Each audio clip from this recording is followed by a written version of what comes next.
বিসমিল্লাহির রহমানির রহিম। প্রিয় নেতৃবৃন্দ, সহকর্মীবৃন্দ, সকল সুবর্ণাতিগণ, আসসালামু আলাইকুম। প্রতি বছর মে মাসের এই দিনটি আমাদের পরিবারে আসে এক বেদনা বিধুর স্মৃতি নিয়ে। এই দিনে শুধু আমাদের পরিবার নয়, বরং সমগ্র দেশই হয়ে উঠে পড়েছিল বেদনার্ত ও অভিভাবকহীন।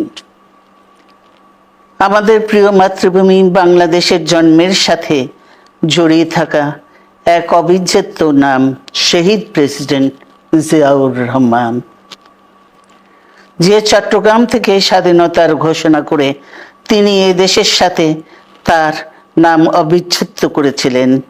সেই চট্টগ্রামেই এক সফল, সৎ, দূরদর্শী ও প্রকৃত দেশপ্রেমিক প্রেসিডেন্ট হিসেবে নিজের জীবন উৎসর্গ করেছেন।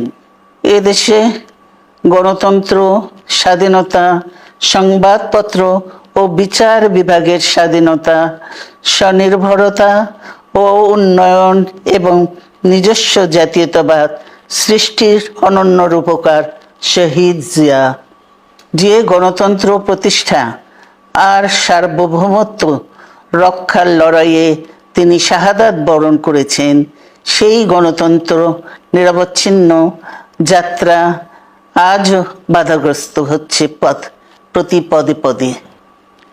খুব শীঘ্রই আমরা বাংলাদেশকে গণতন্ত্রে পুনঃপ্রতিষ্ঠিত দেখতে পাব। এই হোক শহীদ জিয়ার শাহাদাত বার্ষিকীতে আমাদের অঙ্গীকার। এই লক্ষ্যে সুশৃঙ্খলভাবে এগিয়ে চলার জন্য আমি বিএনপির সকল পর্যায়ের নেতা কর্মী ও দেশবাসীর প্রতি আহ্বান জানাচ্ছি।